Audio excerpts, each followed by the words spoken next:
Hello दोस्तों, SS मंत्रा YouTube channel में आप सभी का स्वागत है। आज के इस विश्लेषण में हम एक बहुत ही खास मुद्दे पर बात करने वाले हैं। हाँ, जो कि हमारा डीएलएड सेकंड सेमेस्टर का सामाजिक अध्ययन का मास्टर रिवीजन है। बिल्कुल। और स्टूडेंट्स, आज हमारी इस टॉप एमसीक्यू सीरीज के पार्ट 1 का मेन मिशन यही है कि हम सिर्फ किताबी बातें ना करें।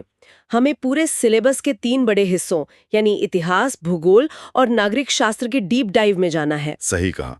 और देखिए, हमें इन सभी तथ्यों के पीछे का जो क्यों और कैसे है ना, उसको समझना है। मौर्य काल से लेकर मुगल प्रशासन तक और हमारी पृथ्वी के कोर से लेकर संविधान बनने तक का सफर। वही तो। और इन सबको हम एक ऐसे क्लासरूम लेक्चर की तरह समझेंगे जहां आपको चीजें रटनी ना पड़े। तो चलिए शुरू करते हैं प्राचीन भारत के साम्राज्यों से। जब भी हम प्राचीन इतिहास देखते हैं तो सबसे पहला नाम मौर्य साम्राज्य का ही आता है। आना ही चाहिए, क्योंकि देखिए, इसके संस्थापक चंद्रगुप्त मौर्य थे। और एक और जरूरी फैक्ट जो हमारे इस रिवीजन पीडीएफ में है, वो ये कि इसका अंतिम शासक बृहदर्था था। लेकिन इस पूरी मौर्य कथा में जो मुझे सबसे दिलचस्प लगता है ना, वो है अशोका की कलिंग विजय। और नोट्स में एक बड़ा अच्छा पॉइंट छुपा है कि जब बिंदुसारा की मृत्यु हुई थी तब अशोका टैक्सीला का वाइसरॉय था। हाँ, और ये बहुत बड़ी बात है। मुझे तो हमेशा लगता था कि अशोका बस सीधे राजा बन गए थे। टैक्सीला वाले इस अनुभव का क्या मतलब था उस समय? देखिए, प्रशासन के हिसाब से ये बहुत मायने रखता है। टैक्सिला उस दौर में ना सिर्फ व्यापार बल्कि एजुकेशन का भी एक बहुत बड़ा हब था। अच्छा। और वहां विद्रोह भी होते रहते थे। अच्छा। तो मतलब काफी कॉम्प्लिकेटेड जगह थी। बिल्कुल। तो जब कोई व्यक्ति राजा बनने से पहले वहां का वाइसरॉय होता है, तो वो महलों की ऐशो आराम से दूर रहकर जमीनी स्तर पर काम करना सीखता है। सेना संभालना, डिप्लोमेसी, ये सब वहीं सीखा उसने। यानी ट्रेनिंग चल रही थी एक तरह से। वही कलिंगा विजय को हम बहुत बड़ा मानते हैं, लेकिन अशोका की असली मिलिट्री और एडमिनिस्ट्रेटिव ट्रेनिंग तो टैक्सिला में ही हुई थी। बिना ऐसे कठोर अनुभवों के कोई महान साम्राज्य नहीं बनता। ये तो आज की कॉर्पोरेट दुनिया जैसा ही हो गया। बिल्कुल। बड़ी जिम्मेदारी लेने से पहले आपको एक लंबी ट्रेनिंग या इंटर्नशिप करनी पड़ती है। सही बात है। तो इसके बाद अगर हम थोड़ा आगे बढ़ें तो आती है गुप्ता डायनेस्टी यानी गुप्त काल, जिसकी शुरुआत 319 ईस्वी में हुई थी और इनकी राजभाषा संस्कृत थी। हाँ, संस्कृत उनका मुख्य माध्यम था। लेकिन उसी दौर में एक बहुत बड़ा संकट भी आया था। हुना आक्रमण, है ना? पीडीएफ के मुताबिक कुमारगुप्त के समय में हुनों का पहला आक्रमण हुआ था, लेकिन एक इतने शक्तिशाली साम्राज्य के आगे इन हुनों का आक्रमण इतना इम्पोर्टेंट क्यों माना जाता है? इसको समझने के लिए हमें थोड़ा उनके बैकग्राउंड को देखना होगा। गुप्ता साम्राज्य एक बहुत ही सेटल्ड, एग्रीकल्चरल और कल्चरली एडवांस सिस्टम था। लेकिन जो हुन थे ना, वो मध्य एशिया के घुमत्तू लगा के थे। नोमैड्स थे। तो उनके लड़ने का तरीका अलग रहा होगा। बहुत अलग। उनकी युद्ध नीति इतनी तेज और अनप्रिडिक्टेबल होती थी कि जब कोई सेटल्ड साम्राज्य अपने सबसे अच्छे दौर में हो, तब ऐसे अचानक होने वाले हमले पूरी इकोनॉमी और सिक्योरिटी को हिला देते हैं। यानी कितना भी एडवांस सिस्टम हो, बाहरी झटकों के लिए हमेशा तैयार रहना पड़ता है। बिल्कुल, ये इतिहास का एक बहुत बड़ा सबक है। सही कहा। और शायद गुप्ता शासकों को अपना प्यार करना भी आता था। हमारे नोट्स में समुद्रगुप्त के प्रयाग प्रशस्ति अभिलेख का जिक्र है। इन पत्थरों पर इस तरह अपने बारे में लिखवाने का क्या मकसद था? देखिए, आजकल सरकारें या बड़ी कंपनियां क्या करती हैं? हाँ। अपना प्रचार करने के लिए अखबार या होर्डिंग्स लगवाती हैं, राइट? हाँ, एड्स चलाते हैं। प्राचीन काल में ये प्रशस्ति अभिलेख वही एड्स थे। प्रशस्ति का मतलब ये प्रशंसा करना। अब पत्थर तो आसानी से टूटते नहीं हैं, तो राजा लोग अपनी जीत की कहानियां उन पर लिखवा देते थे। ओह, तो ये उस समय का पब्लिक रिलेशंस था। एकदम। ये एक बहुत ही स्ट्रॉन्ग इंफॉर्मेशन सिस्टम था, ताकि आने वाली पीढ़ियां और प्रजा हमेशा राजा के कामों को याद रखे। माल का सिस्टम था वैसे। चलिए, प्राचीन काल का एक और छोटा सा फैक्ट यहाँ नोट्स में है कि पाला वंश के संस्थापक गोपाल थे। इसे याद रखना जरूरी है स्टूडेंट्स के लिए। अब हम सीधे चलते हैं मध्यकालीन भारत यानी दिल्ली सल्तनत की तरफ। हाँ, यहाँ से प्रशासन का पूरा ढांचा ही बदल जाता है। बिल्कुल। सबसे पहले तथाकथित दास वंश, जिसमें सबसे ज्यादा शासक हुए। इसके पहले शासक कुतुबुद्दीन ऐबक थे और फिर 1266 में बलबन शासक बना। लेकिन मुझे इल्तुतमिश का एक पॉइंट बहुत दिलचस्प लगा इस पीडीएफ में। कौन सा पॉइंट? यही कि इल्तुतमिश ने कारखानों को इक्ता नाम दिया।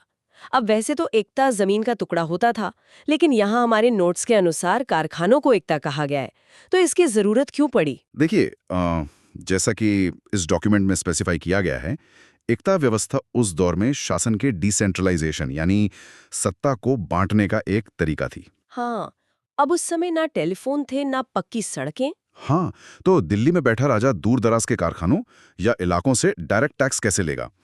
इसलिए उन्होंने इस सिस्टम को एकता में बांट दिया, जहां उनके वफादार अफसर टैक्स वसूलते, सेना का खर्च निकालते और बचा हुआ पैसा दिल्ली भेज देते। बहुत ही प्रैक्टिकल अप्रोच थी। और प्रशासन में सुधार की बात हो तो खिलजी वंश के अलाउद्दीन खिलजी को तो भूल ही नहीं सकते। बिल्कुल नहीं, उन्होंने तो पूरा मिलिट्री स्ट्रक्चर ही बदल दिया था। हाँ, अलाउद्दीन खिलजी ने सैनिकों को नकद वेतन यानी कैश सैलरी देने की शुरुआत की। As Shivansh Mishra sir mention, Khilji की ये नकद वेतन प्रणाली उस समय का एक बहुत बड़ा प्रशासनिक सुधार था। जैसे आजकल हमारी सैलरी डायरेक्ट बैंक अकाउंट में आती है ना, वैसा ही कुछ। ऐसा क्यों था? क्योंकि इससे पहले सैनिकों को सैलरी के बदले जमीन दी जाती थी।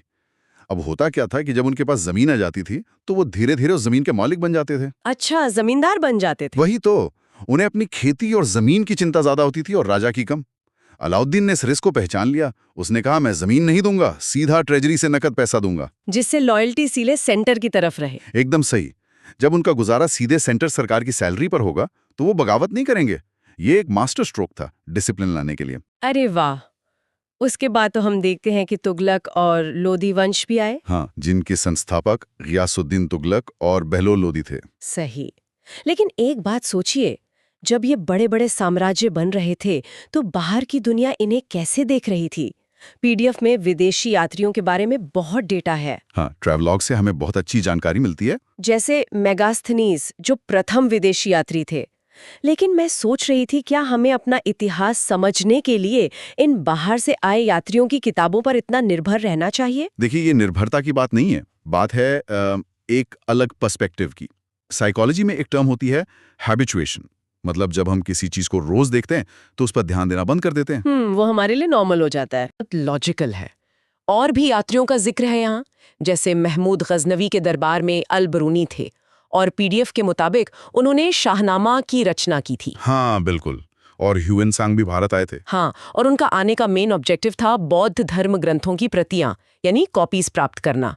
साथ ही विशाखा दत्त की मुद्रा राक्षसा और बाड़ा भट्ट की हर्षचरिता का भी जिक्र है। ह्यूएन सांग का यहाँ सिर्फ किताबें लेने आना भारत के बारे में क्या बताता है? ये साफ दिखाता है कि उस दौर में भारत सिर्फ एक देश नहीं था, बल्कि दुनिया भर के लिए नॉलेज और रिसर्च का सेंटर था। जैसे आज लोग पढ़ने के लिए बड़ी बड़ी फॉरेन यूनिवर्सिटीज जाते हैं ना, हाँ बिल्कुल, वही स्टेटस उस वक्त हमारा था। और जो आपने किताबों की बात की, विशाखा दत्ता और बाना भट्टा की, ये किताबें उस समय के दरबार की पॉलिटिक्स और समाज का एकदम लाइव कवरेज देती हैं, जैसे आजकल के सीसीटीवी कैमरा या न्यूज रिपोर्ट होते हैं। क्या बात है। और इन शासकों ने जो आर्किटेक्चर बनाया वो तो और भी कमाल का था। जैसे अजमेर का 28 दिन का झोंपड़ा, देवगढ़ का दशावतारा मंदिर और चोला राजधानी थंजावुर की सबसे बेस्ट नटराजा मूर्ति। आर्किटेक्चर सिर्फ पत्थर जोड़ना थोड़ी है, ये अपनी इकोनॉमिक पावर और धार्मिक आस्था को दिखाने का तरीका था। और अगर हम उस नटराजा मूर्ति की बात करें तो वो मेटलर्जी का एक चमत्कार है, यानी धातु विज्ञान। हाँ, उस समय के कारखानों में तापमान और धातु पिघलाने की इतनी साइंटिफिक नॉलेज थी, ये देखकर आज भी हैरानी होती है। सही बात है। अगर हम दक्षिण भारत की बात कर ही रहे हैं तो विजयनगरा साम्राज्य को नहीं भूल सकते। ये तुगलक काल का प्रथम हिंदू राज्य था जो 6 प्रांतों में बटा हुआ था। और बाद में 1565 ईस्वी में तालीकोटा का युद्ध भी इसी से जुड़ा है।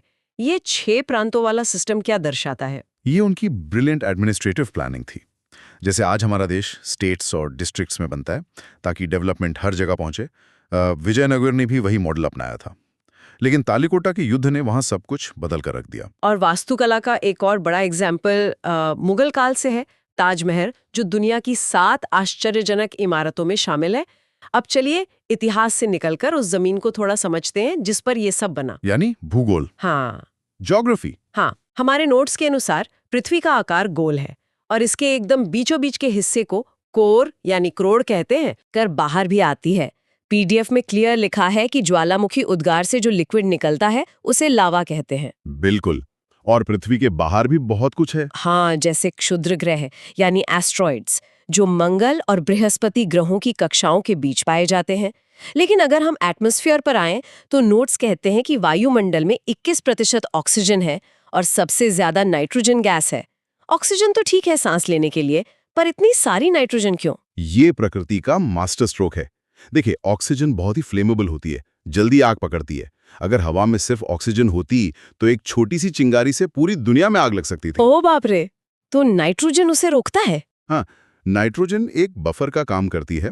वो ऑक्सीजन के असर को डाइल्यूट कर देती है ताकि हम सेफ रहें। ये डिजाइन तो सच में हैरत अंगेज है। वायुमंडल में एक और फैक्टर होता है, ह्यूमिडिटी।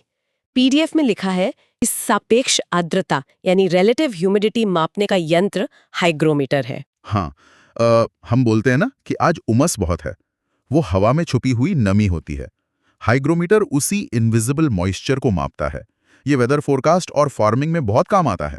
खेती से ध्यान आया कि पानी तो महासागरों में सबसे ज्यादा है। प्रशांत महासागर यानी पैसिफिक ओशन की गहराई सबसे ज्यादा है। लेकिन एक बहुत इंटरेस्टिंग पॉइंट मृत सागर यानी डेड सी का भी है।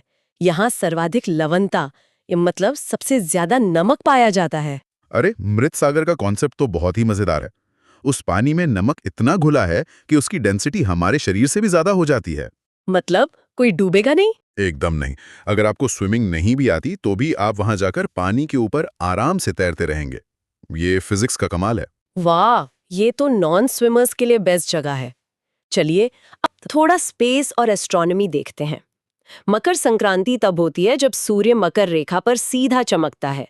और कृष्ण पक्ष क्या है? पूर्णिमा से अमावस्या तक जो चांद घटने का टाइम होता है। और पोल्स के बारे में भी एक पॉइंट है ना? हाँ, उत्तरी और दक्षिणी ध्रुव पर 6 महीने का दिन और 6 महीने की रात होती है। ऐसा कैसे हो सकता है? इसका रीजन है पृथ्वी का अपने एक्सिस पर झुका होना। हमारी पृथ्वी सीधी खड़ी होकर सूरज का चक्कर नहीं लगाती। तो होता क्या है, जब वो झुकी हुई ऑर्बिट में घूमती है तो एक ध्रुव लगातार 6 महीने तक सूरज के सामने रहता है। तो वहां दिन ही रहता है। और दूसरा ध्रुव सूरज की बैक साइड चला जाता है तो वहां 6 महीने अंधेरा रहता है। क्या सिस्टम है नेचर का। अब अगर इंडिया पर वापस आएं तो भारत की स्थलाकृति के नोट्स बहुत इंपॉर्टेंट है। जैसे गर्मियों में बारिश का मेन रीजन मॉनसूनी हवाएं हैं। मूंगफली की खेती के लिए सबसे बेस्ट मिट्टी काली मिट्टी है। काली मिट्टी नमी को बहुत अच्छे से होल्ड करती है, इसलिए मूंगफली वहां अच्छी उगती है। अच्छा, और हमारा दक्षिण का पठार इग्नियस रॉक्स यानी आग्नेय शैलों से बना है। और प्रायद्वीप यानी पेनिनसुला उस जगह को कहते हैं जो 3 तरफ से पानी से घिरी हो। सही। और भूगोल में नदियां भी बड़ा रोल प्ले करती हैं। हाँ बिल्कुल, पीडीएफ कहती है कि नदियां अपने ऊपरी मार्ग पर वी आकार की घाटी बनाती हैं और पहाड़ी इलाकों में जब ये घाटी गहरी और संकरी हो जाती है तो उसे गॉर्ज कहते हैं। Rightly said Shivansh Mishra sir कि भूगोल सिर्फ रटने की चीज नहीं है बल्कि ये हमारे आसपास की प्रकृति का विज्ञान है। एकदम सही। लेकिन एक डाउट है, पानी तो इतना नरम होता है, तो क्या ये नरम पानी उन कठोर पहाड़ों को वैसे ही काट देता है जैसे कोई मूर्तिकार पत्थर तराशता है? ये मूर्तिकार वाला एग्जाम्पल बहुत सटीक है। देखिए, पानी जरूर सॉफ्ट है, लेकिन जब वो हाइट से बहुत स्पीड में नीचे गिरता है तो उसकी काइनेटिक एनर्जी बहुत ज्यादा हो जाती है। फोर्स आती है उसमें। और उस पानी में पत्थर और रेत भी मिक्स होते हैं। तो जब ये कॉम्बिनेशन हजारों साल तक पहाड़ों से रगड़ खाता है तो वो उन्हें वी शेप में काट देता है और वही डीप होने पर गॉर्ज बन जाता है। ये नेचर का सबसे स्लो पर पावरफुल मूर्तिकार है। सच में नेचर सबसे बड़ी इंजीनियर है। अब हमने जमीन और ज्योग्राफी कवर कर ली, लेकिन जब इस जमीन पर हम इंसान रहते हैं तो कुछ रूल्स चाहिए होते हैं, यानी सिविक्स और हमारा संविधान। बिल्कुल। पीडीएफ के अकॉर्डिंग भारत का संविधान 1950 में लागू हुआ और संविधान सभा के अध्यक्ष डॉक्टर राजेंद्र प्रसाद थे। लेकिन शेड्यूल्स यानी अनुसूचियों में एक इंटरेस्टिंग शिफ्ट है। पहले 8 थीं, अब बढ़कर 12 हो गई हैं। ये बढ़ना बहुत कुछ कहता है संविधान के बारे में। क्या कहता है? यही कि हमारा कॉन्स्टिट्यूशन एक लिविंग डॉक्यूमेंट है। देखिए, समाज बदलता है, नई जरूरतें आती हैं। अगर कानून पत्थर की लकीर हो जाए तो डेवलपमेंट रुक जाएगा। अनुसूचियों का 8 से 12 होना दिखाता है कि हमारा संविधान वक्त के साथ खुद को अपडेट कर सकता है। वही तो। और इसी अपडेशन का सबसे बड़ा एग्जाम्पल है संपत्ति का अधिकार, जो अब मूल अधिकार यानी फंडामेंटल राइट नहीं रहा। इसे हटाना इतना जरूरी क्यों था? क्योंकि आजादी के बाद देश में गरीबी और जमीन का बहुत अनइवन डिस्ट्रीब्यूशन था। कुछ जमींदारों के पास हजारों एकड़ जमीन थी और बाकी लोग बेघर थे। ओह, तो सरकार को लैंड रिफॉर्म्स लाने थे। एग्जैक्टली। अगर संपत्ति का अधिकार मूल अधिकार रहता तो सरकार किसी की जमीन पब्लिक वेलफेयर के लिए ले ही नहीं सकती थी।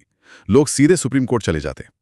इसलिए इक्वालिटी लाने के लिए इसे हटाकर सिर्फ एक लीगल राइट बना दिया गया ये देश के लिए एक बहुत बोल्ड और जरूरी स्टेप था। कितनी क्लैरिटी मिलती है ऐसी बातों से। इसी कॉन्टेक्स्ट में पीडीएफ में एमसी सेटलवार्ड का एक बहुत सुंदर कोट है। उन्होंने कहा था, नीति निर्देशक तत्व न्यायालयों के लिए प्रकाश स्तंभ है।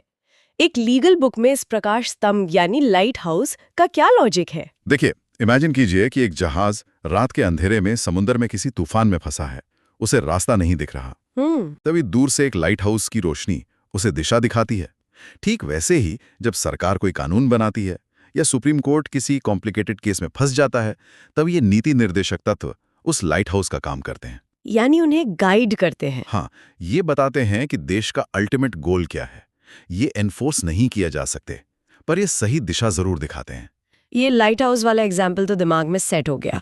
अब वक्त आ गया है हमारे सुपरफास्ट रिवीजन का, जहां हम कुछ एक्स्ट्रा फैक्ट्स को जल्दी से रिकॉल करेंगे। चलिए शुरू करते हैं। तो भारत का मानक समय देशांतर 82.5 डिग्री पूर्वी है। हाँ, ये पूरे देश को एक ही टाइम जोन में बांधता है, जो रेलवेज और इंटरनेट सबके लिए जरूरी है। सही बात है। और टाइम से जुड़ा एक और पॉइंट, हिजरी संवत किसने चलाया? पीडीएफ का आंसर है अकबर ने चलाया था। बिल्कुल।